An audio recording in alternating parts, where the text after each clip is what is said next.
Today we have a 2025 Mazda CX-50. In this video, I'll talk about what the CX-50 is, how I feel about the interior space, and what it's like to drive it.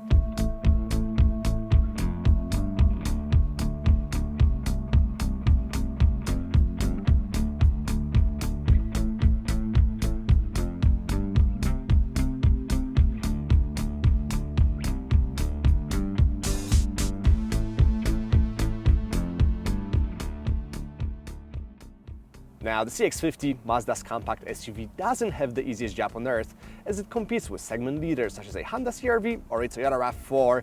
So we're talking about some serious players here, but there is a one category though in which the Mazda smokes both Honda and Toyota, and we're talking about styling. I mean, just look at this thing. It doesn't look like some another generic SUV, and when I first got this thing, I spent good 20 minutes looking at different styling cues, and I really appreciate that they put some effort into designing something that is different. The CX-50 is designed on Mazda's Sky-Active front-wheel drive architecture, meaning we get strut front suspension and a torsion beam in the back combined with regular passive dampers. Now, using the torsion beam might be a surprising approach, as basically all of the rivals use a multi-link setup, but Mazda argues that with the budget constraints, they wanted to develop better torsion beam rather than cheaply design a multi-link. I'll leave that up to your interpretation. As of powertrains, we have three choices: a 187 horsepower naturally aspirated 4-cylinder, turbo variant of that engine which, depending on the fuel you put in, either makes 227 horsepower on regular or 256 horses on premium, and a new for 2025 219 horsepower hybrid using Toyota's hybrid system that you can find in the RAV4.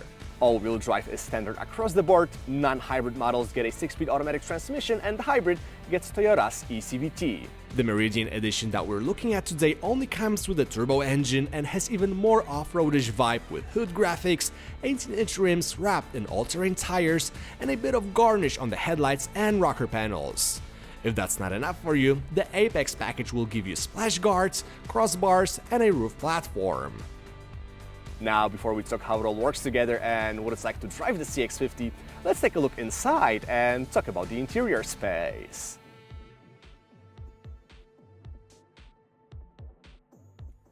Just like with all new Mazda products, the cabin of the CX-50 is an aesthetically pleasing space, and while it doesn't feel as massaged or upscale as in the CX-30 or the CX-70, all the materials are well put together and soft to the touch where it matters, feeling just about right for a price point. What I appreciate the most about this car is how easy to live with it is.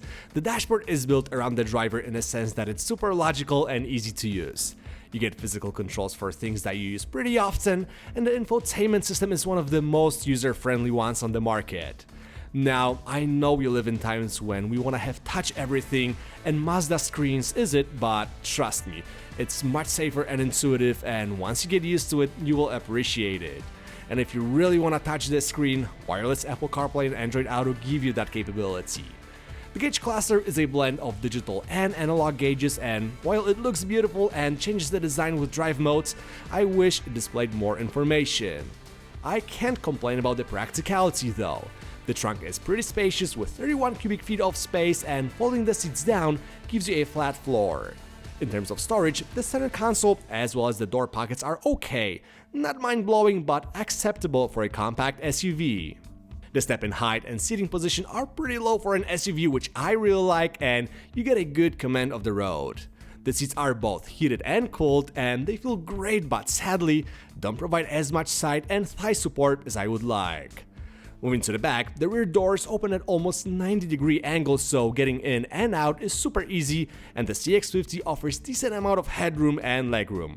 No climate controls in the back, but we do get climate vents, heated outer seats in this Meridian trim, and 2 USB-C charging ports. So that was the interior of the Mazda CX-50. Let's get it on the road now and see how it drives.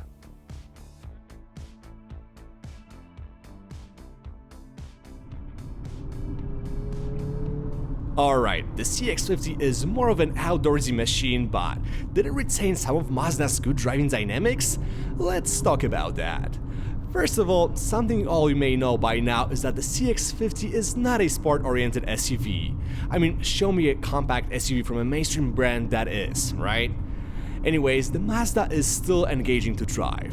All the inputs, including steering, are satisfying, and while you can feel that torsion beam in the back doing its best, the body control is very good, and for what it is, I like how the CX-50 handles. To improve grip, the G-vectoring control system reduces the rear wheel torque as you enter the corner, shifting up the weight up front, and then pushes the power to the back at the exit. It works, and I must admit, I was surprised how willing to rotate the CX-50 is. Now, let's be real, you're not buying this thing to toss around corners. It's reasonably fun to drive, but what matters is how it feels when you drive it normally. From a regular, everyday driving perspective, the car is great. The ride quality is very good and surprisingly quiet, even on these all-terrain tires, and the CX-50 filters out most road imperfections well. Granted, over broken pavement, the rivals with an independent rear suspension feel more compliant, but most of the people buying this won't even notice that the rear suspension is not a fully independent setup. What they will notice though is how lively that 2.5-liter turbo 4-cylinder is. It provides tons of low and mid-range torque and makes a great combo with a 6-speed automatic transmission. Now, you may think that 6 gears isn't enough in this day and age, but thanks to that diesel-like torque down below and good gearing, it doesn't feel like you need extra gears, and to be honest, the fact that it doesn't have millions of gears to hunt through is a plus. Overall, the CX-50 kind of gives you that premium car feel, but it's still far from being at the level of something like, I don't know, Audi Q5. It's better than the RAV4 or the Sportage, but still shy of that luxury experience. Anyways, that's all I had to say, so let's jump into the final thoughts and summarize the CX-50.